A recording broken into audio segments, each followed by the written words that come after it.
اور وہ صحابہ کرام انہوں نے دن رات محنت کر کے سیکھا اور ہم تک پہنچایا۔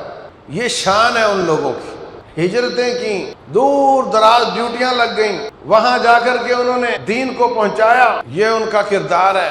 اتنے زیادہ صحابہ کرام ہیں، مدینہ میں قبریں بہت تھوڑے لوگوں کو، کوئی جا کر قسطنطنیہ میں فوت ہو رہے ہیں، شہید ہو رہے ہیں، کوئی جا کر کے مصر میں، کوئی جا کر کے یمن میں، کوئی بحرین میں، حرم چھوڑ کر، ہم ہر طرف سے چھوڑ کر حرم میں جاتے ہیں، وہ حرم کو چھوڑ کر ہر طرف گئے اور جا کر کے اللہ تعالیٰ کے دین کو پھیلایا۔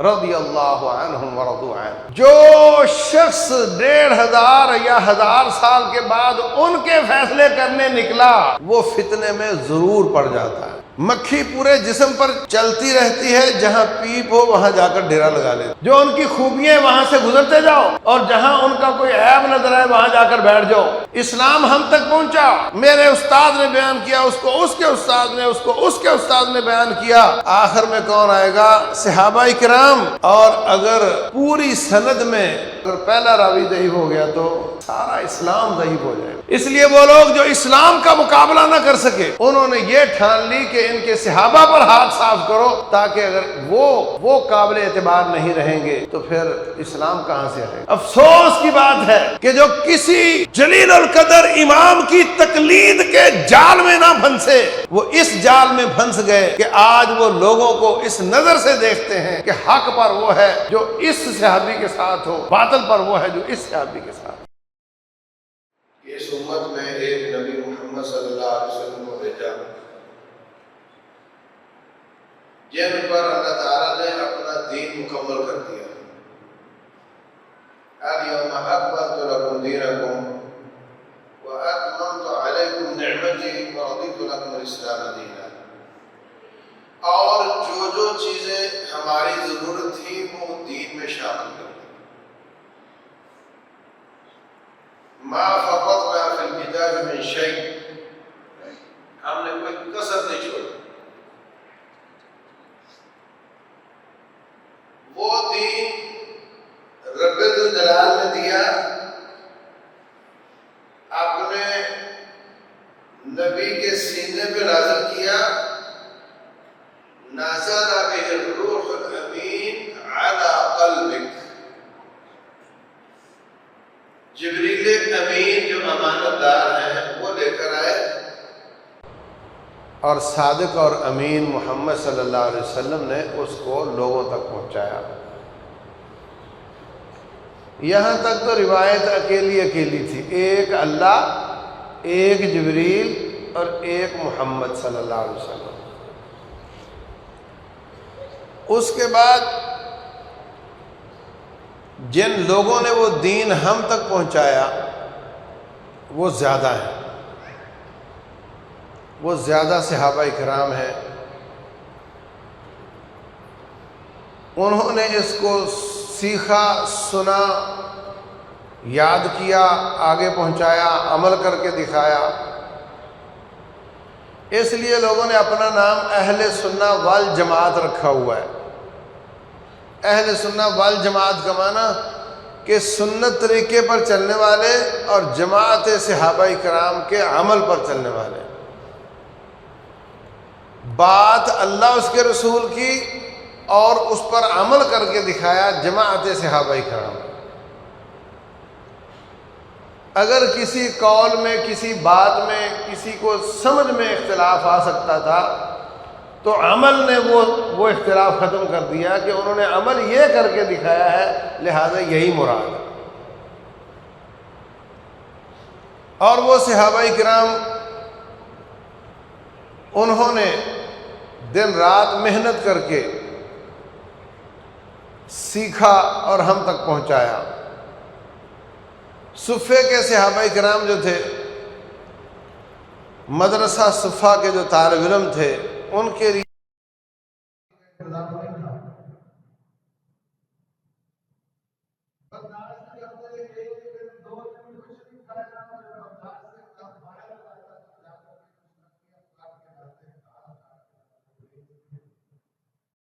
روٹی کا انتظام کرتے تھے۔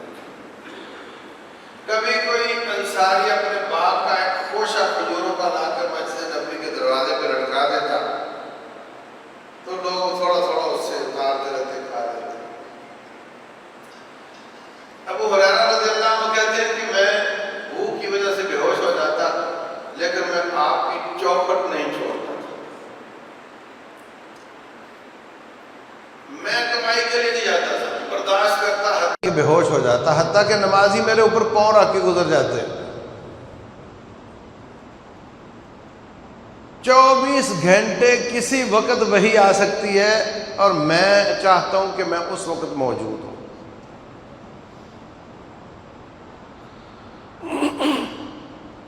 عمر بن خطاب رضی اللہ تعالیٰ عنہ کہتے ہیں کہ کتنی سعادت کی بات ہے کہ ہم عہد نبوت میں موجود ہیں، نبی صلی اللہ علیہ وسلم درس دے رہے ہوں اور میں وہاں نہ ہوں، لیکن کیا کریں، پیٹ بھی لگا ہوا ہے، پریشانی ہوتی ہے، بچے بھی ہیں۔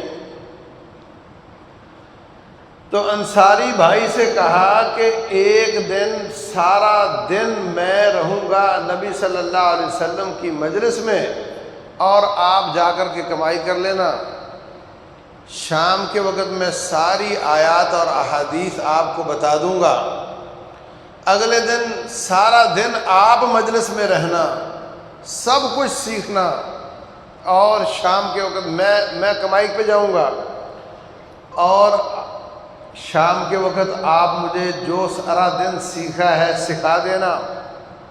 اس سے کیا ہوگا، 30 کی بجائے 15 دن کام کر لیں گے، 2 کی بجائے 1 وقت روٹی کھا لیں گے۔ جس کی تنخواہ لاکھ روپے ہے وہ کہے میں 50 پہ راضی ہو جاؤں گا، جس کی 30,000 ہے وہ کہے میں 15 پہ راضی ہو جاؤں گا، ہے کوئی؟ لیکن رب کا دین ضرور سیکھنا ہے، پیٹ کاٹ کر دین سیکھنا ہے۔ اسی طرح کرتے تھے وہ، اسی طریقے سے چلتے تھے، 15 دن کام کرتے اور 15 دن دین سیکھتے تھے۔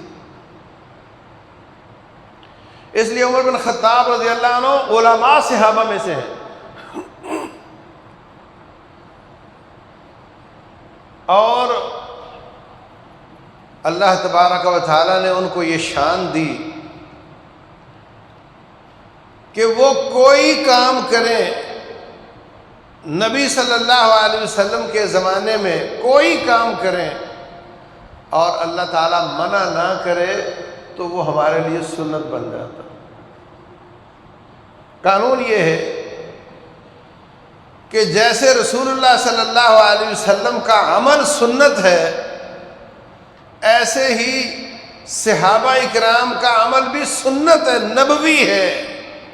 عمل صحابہ کا ہے، سنت نبوی ہے، کیونکہ اگر غلط ہوتا تو نبی صلی اللہ علیہ وسلم روک دی ہوتی، اللہ وحی کر دیا ہوتا۔ کنا نعزل والقرآن ینزل، ہم یہ کام کرتے تھے اور قرآن نازل ہوتا تھا، اگر غلط ہوتا تو اللہ بول دیا ہوتا۔ یعنی ان کی زندگی اللہ تبارک و تعالیٰ نے اس کی شہادت دے دی کہ یہ ٹھیک ہے، اگر غلط ہوتی تو میں بول دیا ہوتا۔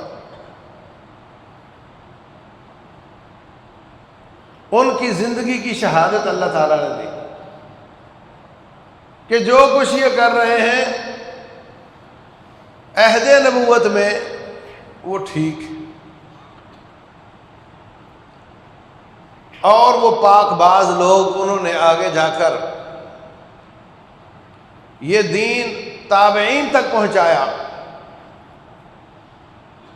اور پوری امت کا اتفاق ہے کہ صحابہ اکرام کے بعد اگر کوئی راوی مجہول ہے اس کی روایت قبول نہیں ہوگی۔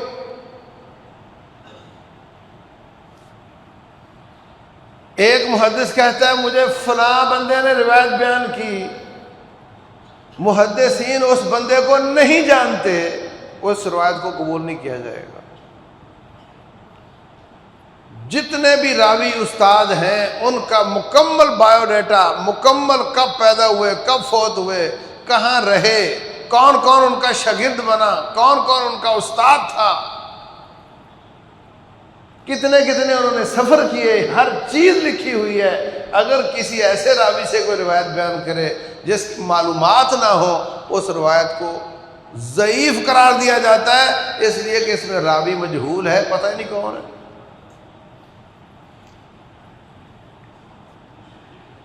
لیکن صحابہ کرام کے بارے میں اگر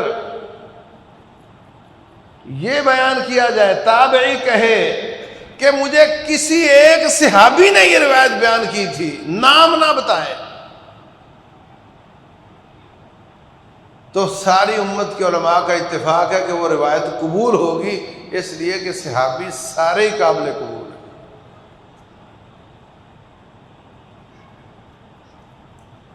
کوئی راوی اپنے استاد کے بارے میں نام نہ بتائے، کہے مجھے میرے ایک استاد نے بیان کیا، اس کی روایت ضعیف ہو جائے گی۔ ہمیں نہیں پتا وہ کون ہے، ہمیں نہیں معلوم اس کا حافظہ کیسا ہے، اس کا کردار کیسا ہے، کیسے اس کی روایت کو قبول کر لیں۔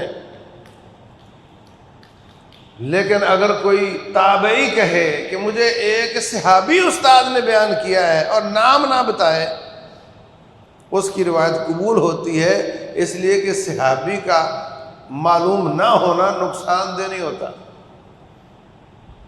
یہ شان ہے ان لوگوں کی۔ اللہ اکبر۔ انہوں نے اس دین کو آگے پہنچایا، ہجرتیں کیں، دور دراز ڈیوٹیاں لگ گئیں، وہاں جا کر کے انہوں نے دین کو پہنچایا۔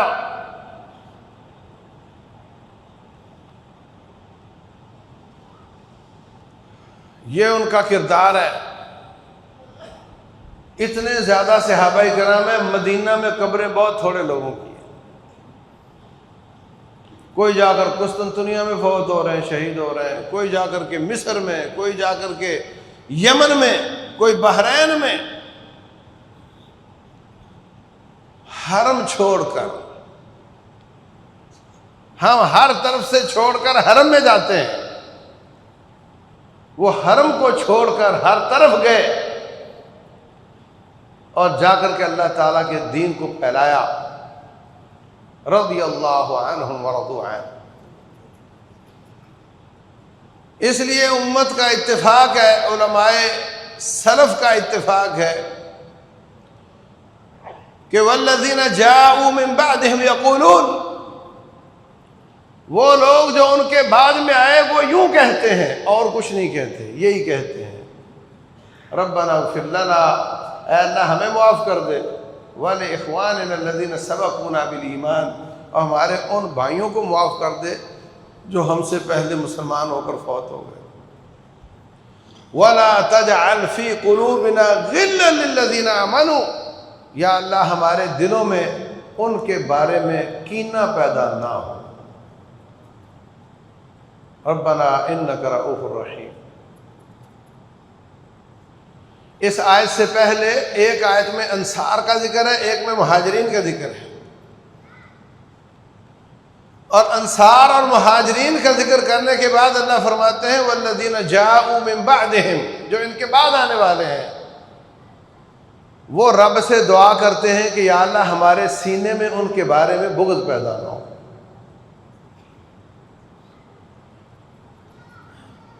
اگر عہد نبوت میں صحابہ کرام کی آپس میں لڑائی ہو جاتی تو یہ بہت بڑا سوالیہ نشان تھا نبی صلی اللہ علیہ وسلم پر، آپ کے ہوتے ہوئے ایسے ہو گیا۔ کافروں کے ساتھ لڑائی کرو تو کیا کیا قاعدے ضابطے ہیں، یہ تو نبی صلی اللہ علیہ وسلم نے بتا دیے۔ لڑائی آپس میں ہو جائے تو کیا قاعدے ضابطے ہیں۔ نہ عہد نبوت میں آپس میں لڑائی ہوئی اور نہ وہ ضابطے بنے، شیطان نے نبوت کے بعد ان میں چپکر کروا کر کے لڑائی کروا دی، اور انہوں نے وہاں کیسا سلوک کیا یہ قاعدے ضابطے بھی اللہ تعالیٰ نے ان سے بنوا دیے۔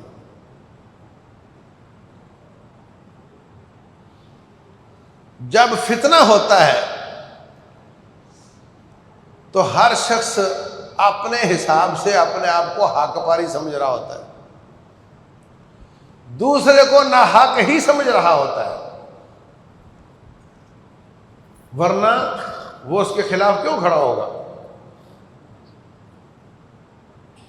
اللہ تبارک و تعالیٰ فرماتے ہیں اگر دو گروہوں کی لڑائی ہو جائے، وَإِن طَائِفَتَانِ مِنَ الْمُؤْمِنِينَ اقْتَتَلُوا فَأَصْلِحُوا بَيْنَهُمَا، ان کی صلح کی کوشش کرو۔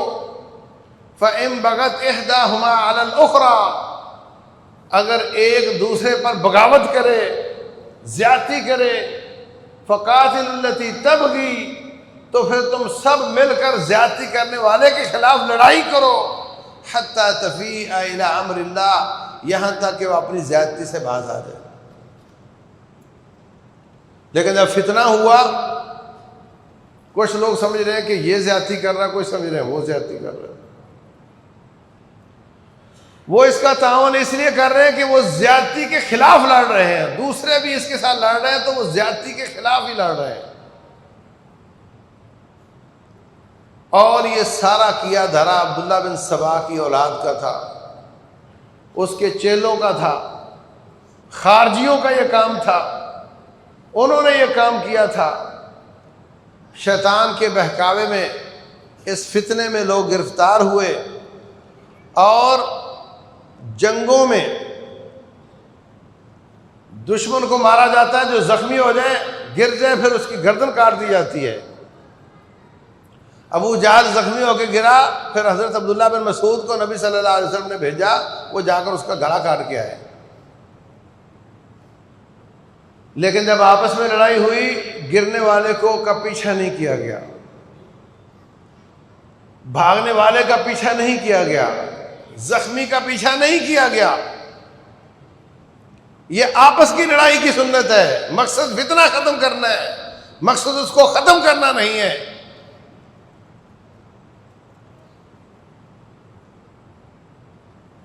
کافروں کے خلاف مارکا ہو تو ان کے مال کو غنیمت بنایا جاتا ہے، آپس میں لڑائی ہوئی تو کسی کے مال کو غنیمت نہیں بنایا گیا، کیونکہ مسئلہ مال نہیں ہے، مسئلہ تو فتنہ ہے، وہ ختم کرنا ہے۔ کافروں کے خلاف لڑائی ہو تو ان کے مردوں کو غلام اور عورتوں کو لونڈیاں بنایا جاتا ہے، آپس میں لڑائی ہوئی تو کسی نے یہ کام نہیں کیا،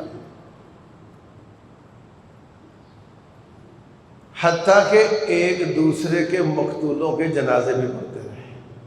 مسلمان بہکاوے میں آ گیا ہے، میں اس کا جنازہ پڑھوں گا، بے حرمتی کسی کی نہیں کی گئی، احترام کیا گیا۔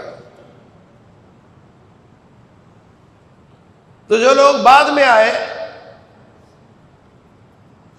وہ ان کے اگر فیصلے کرنے لگ جائیں گے تو وہ نہ سارے گواہ ختم ہو چکے، شہادتیں، قرائن، ہر چیز ختم ہو چکی، یہ 1500 سال بعد ان کے فیصلے کیسے کریں گے؟ فیصلہ ہوتا ہے دونوں کی بات سننے کے بعد، ان کی بات کیسے سنیں گے؟ اگر تاریخ پر اعتبار کر کے فیصلہ کرو گے تو تاریخ کی تو روایتیں ضعیف ہیں، ان میں تو غلط سلط قسم کے راوی بیٹھے ہوئے ہیں، اس لیے یہ کیسے ہو سکتا ہے؟ تو میرے عزیز بھائیوں،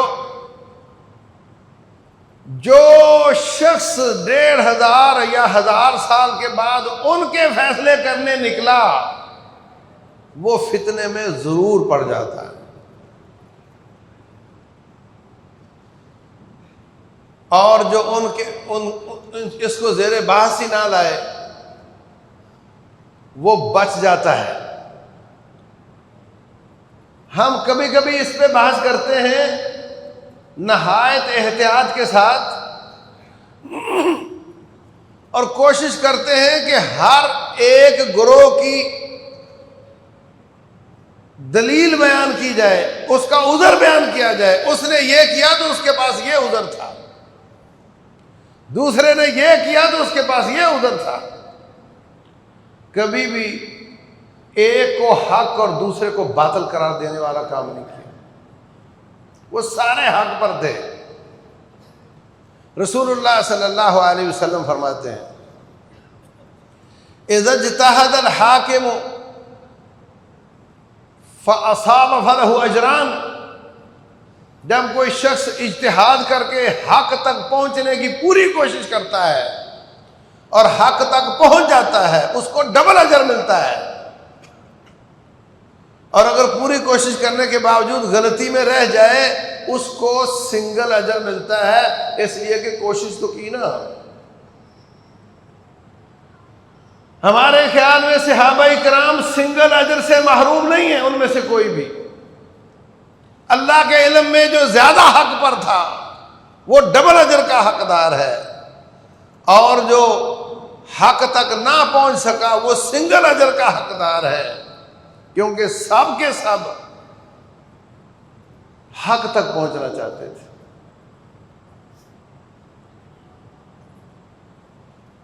جتنے پرانے علماء ہیں، علامہ اجری ہیں،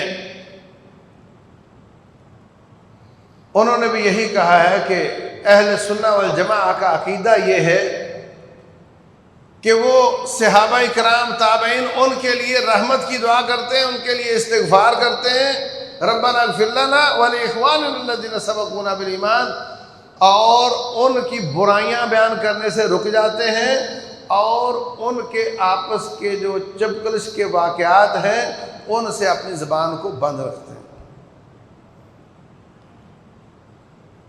بلکہ اس علم کو سیکھنا ہی مکروہ ہے،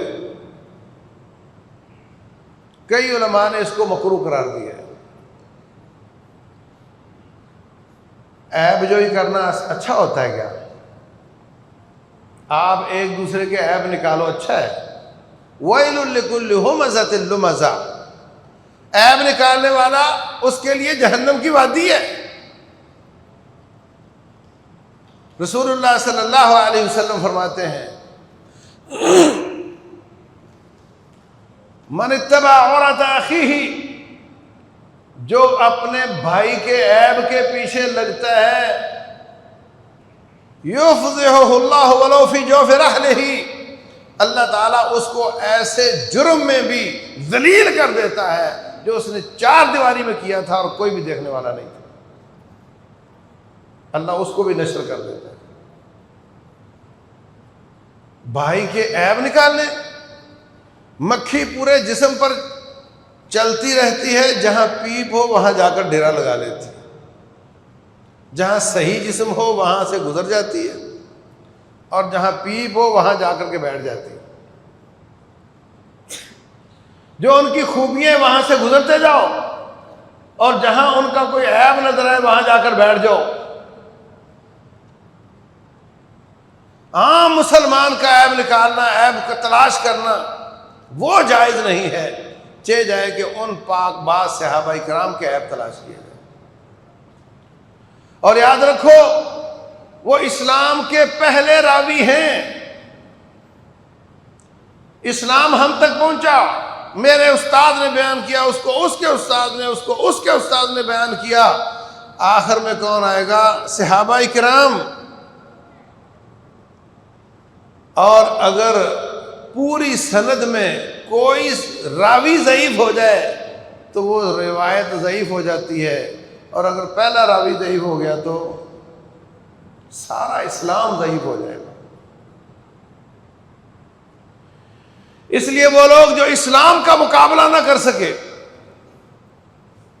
اسلام کا مقابلہ نہ کر سکے، انہوں نے یہ ٹھان لی کہ ان کے صحابہ پر ہاتھ صاف کرو، تاکہ اگر وہ قابل اعتبار نہیں رہیں گے تو پھر اسلام کہاں سے آئے گا۔ کوئی کہتا ہے عہد نبوت میں ٹھیک تھے، بعد میں خراب ہو گئے، کوئی کہتا ہے باقی ٹھیک تھے، یہ ایک دو خراب تھے، کوئی کہتا ہے ایک دو ٹھیک ہیں باقی سارے خراب ہو گئے، ان کو کوئی اور کام ہی نہیں۔ جب دیوار سے ایک اینٹ نکل جائے تو پھر دوسری آسانی سے نکل آتی ہے، تیسری اس سے آسان ہوتی ہے، 4-5 نکلے تو دیوار خود ہی گر جاتی ہے۔ اس لیے اہل سنہ والجماعہ پہرا دیتے ہیں پورا کہ ہم نے صحابہ کرام کی دیوار سے ایک اینٹ بھی نہیں چھیڑنے دینی آپ کو۔ وہ سارے کے سارے رضی اللہ عنہم ہیں، ان میں جو چکر شیطان نے ڈالی تھی اس کے قصوروار شیطانی قوتیں ہیں، وہ لوگ سارے دل کے سچے تھے، ایک دوسرے سے محبت کرنے والے تھے، ایک دوسرے کی خیر خواہی کرنے والے تھے۔ حافظ ابن تیمیہ رحمۃ اللہ علیہ نے بڑا لمبا لکھا ہے اس پر کہ ہم ان کے ادھر تلاش کریں گے کہ انہوں نے یہ کیا تو ان کا یہ ادھر ہوگا، ہم ان کے عیب بیان نہیں کریں گے، اور یہ کام عوام کا ہے بھی نہیں۔ ہر علم، ہر انفارمیشن، ہر تجزیہ اچھا نہیں ہوتا۔ بعض علم واجب ہوتے ہیں، جتنا دین آپ پر واجب ہے اتنا علم بھی آپ پر واجب ہے۔ جب تک علم نہیں ہوگا دین پر عمل کیسے کرو گے؟ بعض علم مستحب ہوتے ہیں، جو کام مستحب ہیں ان کو سیکھنا بھی مستحب ہے۔ بعض علم جائز ہوتے ہیں، یہ جتنے بھی دنیا کے علم ہے، کوئی ڈاکٹر بن رہا ہے، کوئی انجینئر بن رہا ہے، کوئی موٹر سائیکل کو ٹھیک کرنا سیکھتا ہے، مکینک بنتا ہے، یہ جائز ہے، نہ یہ واجب ہے نہ یہ مکروہ ہے۔ اور بعض علم حرام ہوتے ہیں، جیسے جادو سیکھنا حرام ہے، اور بعض علم مکروہ ہوتے ہیں، ناپسندیدہ ہوتے ہیں۔ صحابہ کرام کی جنگوں کے، آپس کی جنگوں کے بارے میں پڑھنا، ایسے یوٹیوبر کی ویڈیو دیکھنا، ایسے مولویوں کی بات سننا، ایسے تجزیہ نگاروں کے تجزیے پڑھنا، یہ مکروہ ہے۔ محدثین اس کو ناپسند کرتے تھے، اس لیے کہ ان کے سننے اور پڑھنے کے بعد دل سلامت نہیں رہتا، لازمی دل میں کسی صحابی کے خلاف میل آئی جاتی ہے۔ اور اللہ فرماتے ہیں وَلَا تَجْعَلْ فِي قُلُوبِنَا غِلًّا لِّلَّذِينَ آمَنُوا، یا اللہ ہمارے دلوں میں ان کے بارے میں میل پیدا نہ ہو، ہمارے دلوں میں کدورت پیدا نہ ہو ان کے بارے میں۔ مودودی صاحب نے خلافت و ملوکیت لکھی ہے، تجزیہ ہی کیا ہے نا، جو اس کو پڑھ لے اس کا دل سلامت نہیں رہتا، لازمی کسی نہ کسی صحابہ کے خلاف دل اس کا کدورت سے بھر جاتا ہے۔ اس لیے بھائیوں،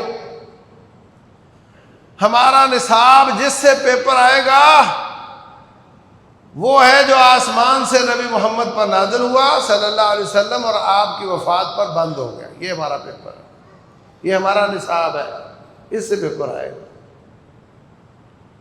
افسوس کی بات ہے کہ جو کسی جلیل القدر امام کی تقلید کے جال میں نہ پھنسے،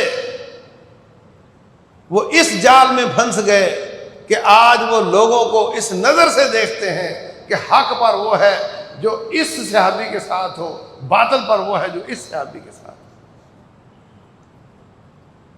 کون حق پر ہے کون باطل ہے؟ بولے واقعہ کربلا میں جو حسین بن علی رضی اللہ عنہما کے ساتھ تھا وہ حق پر ہے، اور جو مخالفت کرتا ہے وہ اسلام زندہ ہوتا ہے کربلا کے بعد۔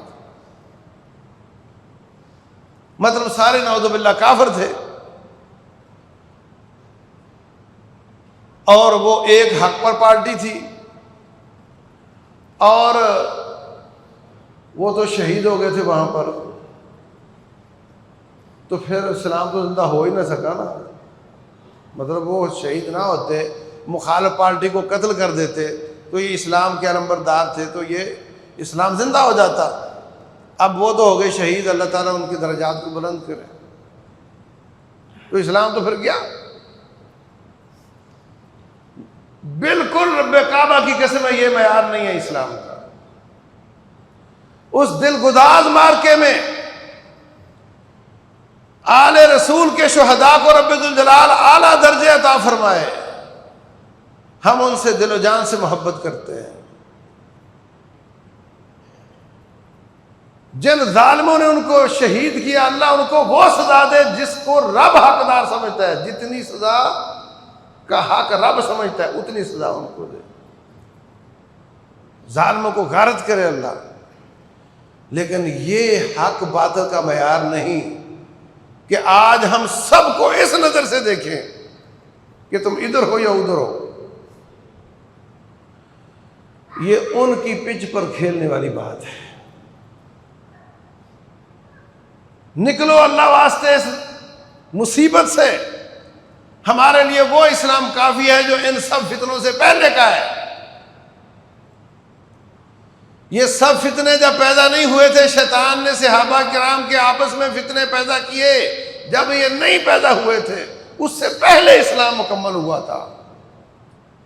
وہ ہمارا اسلام ہے، وہ ہمارا نصاب ہے، اس میں سے پیپر آئے گا۔ وَيَوْمَ يُنَادِيهِمْ فَيَقُولُ، اللہ قیامت والے دن ان کو پکارے گا اور کہے گا ماذا اجبتم المرسلین، باقی باتیں چھوڑو، مجھے بتاؤ کہ تمہارے رسولوں نے جو میرا پیغام دیا تھا اس کا تم نے کیا جواب دیا۔ یہ پوچھا جائے گا۔ جو طالب علم کو پیپروں کے دنوں میں نصاب کے علاوہ کچھ اور پڑھانا شروع کر دے وہ خیر خواہ نہیں ہوتا۔ یہ ہم پیپر میں بیٹھے ہوئے ہیں، ہمیں اپنے اصل نصاب کی تیاری کرنا ہے۔ تو لوگوں کو اس نظر سے مت دیکھو، یہ کوئی حق و باطل کا معیار اور پیمانہ نہیں۔ حق و باطل کا پیمانہ یہ ہے ماذا اجبتم المرسلین، کہ تم نے نبیوں کو کیا جواب دیا تھا۔ اور اس میں کوئی شک نہیں کہ آل رسول علیہ الصلوۃ والسلام محبت کے حقدار ہیں، ان سے محبت ہمارے ایمان کا حصہ ہے، اور ان کے لیے رحمت کی اور جنت میں رفع درجات کی دعائیں کرتے ہیں۔ اور جو ظالم ظلم کرنے والے تھے اللہ ان کو غارت کرے، مگر فیصلے نہیں کرتے۔ یہاں بیٹھ کر فیصلے نہیں کرتے، اور فیصلے خود ہی کر کے اس پر پھر خود ہی تان و تشنیع ہو سکتا ہے کہ تیرا فیصلہ غلط ہو، اور قیامت والے دن جس کو تو نے گالیاں دی ہیں وہ تجھ سے اپنا حساب مانگنا شروع کر دے۔ اس لیے صحابہ کرام رضوان اللہ علیہم اجمعین کی ایک شان ہے، ان کا ایک مقام ہے۔ رسول اللہ صلی اللہ علیہ وسلم نے اپنی زندگی میں ابو بکر صدیق رضی اللہ تعالیٰ عنہ کو اپنے مسلح پہ کھڑا کیا۔ عائشہ صدیقہ رضی اللہ عنہ فرماتی ہیں میرے ابا دل کے بڑے نرم ہیں، وہ آپ کے مسلح پہ نہیں کھڑے ہو سکیں گے۔ میرا خیال تھا کہ آپ عمر بن خطاب کو کہہ دیتے۔ آپ نے فرمایا تم مجھے پھسلانا چاہتی ہو، بلاؤ ابو بکر کو، فلیصلی بالناس، وہ لوگوں کو نماز پڑھائیں گے۔ اور مسجد میں مختلف قسم کی لوگوں کے گھروں کے دروازے مسجد کی طرف کھلتے تھے، فرمایا سارے دروازے بند کر دو لیکن ابو بکر کا دروازہ کھلا رکھنا۔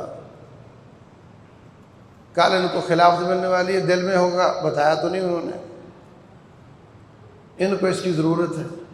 ایک عورت آئی کہتی ہے میں آئندہ اگر آؤں اور آپ نہ ملیں تو کس کو ملوں؟ تو فرمایا پھر ابو بکر کو ملنا رضی اللہ عنہ۔ اللہ اکبر۔ ایک دن فرمایا لاؤ کوئی کتاب میں لکھ دوں، میں وصیت کر دوں تاکہ میرے بعد اختلاف نہ ہو۔ پھر آپ نے فرمایا اب اللہ والمؤمنون الا ابا بکر، میری وصیت کا اتنا فائدہ نہیں، اس لیے کہ اللہ نے بھی انکار کیا ہے اور مومنوں نے بھی انکار کیا ہے کہ ابو بکر کے سوا کوئی اس کا حقدار نہیں ہے رضی اللہ عنہ۔ ایک حدیث ہے بخاری شریف میں، رسول اللہ صلی اللہ علیہ وسلم نے آخری دن فرمایا کہ لاؤ کتاب میں لکھ دوں تاکہ تم اختلاف نہ کرو۔ ہمیں یہ نہیں بتایا کہ میں نے کیا بتانا ہے، اس میں کیا لکھنا ہے، میرے بعد خلیفہ کون ہوگا یہ لکھنا ہے یا کچھ اور لکھنا ہے، یہ نہیں بتایا۔ عمر بن خطاب رضی اللہ عنہ کہتے ہیں حضرت ہمیں اللہ کی کتاب کافی ہے، ہماری ٹینشن نہ لیں، آپ بہت ٹینشن لے رہے ہیں ہماری، آپ ہماری فکر نہیں کریں۔ کاغذ قلم اور لکھنے والا بندہ حاضر نہیں کیا گیا۔ اب آپ دیکھو عائشہ صدیقہ رضی اللہ عنہ کا حجرہ ہے، عمر بن خطاب سسر ہیں، ابو بکر سسر ہیں، عثمان اور علی داماد ہیں رضی اللہ عنہم، اور وہ اہل بیت ہیں، اور ایک بندہ کہہ رہا ہے کہ آپ ہماری فکر نہ کریں، ہم پریشان نہیں ہوں گے، آپ ٹینشن نہ لیں ہماری۔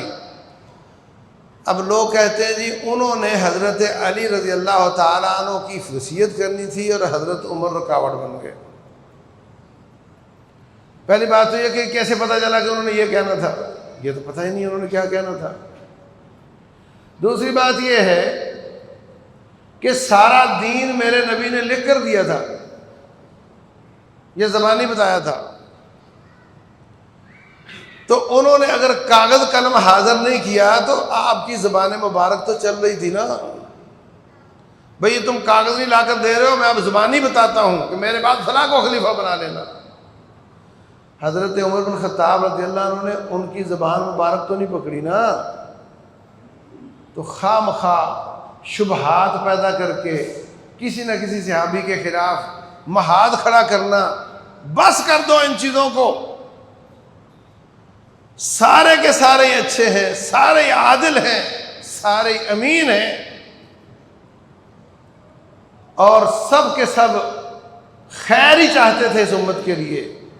سارا قصور شیطان کا ہے، بلوائیوں کا ہے، ابن سبا کے چیلوں کا ہے، سارا قصور خارجیوں کا ہے۔ انہوں نے یہ کیا، یہ لوگ ان کے جانسے میں آ گئے، انہوں نے اجتہاد کیا، کوئی ادھر ہو گیا کوئی ادھر ہو گیا۔ ہمیں ان کے ادھر تلاش کرنے چاہیے، نہ کہ ان کے کیڑے نکالنے چاہیے۔ اللہ تبارک و تعالی سمجھنے اور عمل کرنے کی توفیق دے۔ واللہ تعالی اعلم، وصلی اللہ وسلم وبارک علی نبینا محمد۔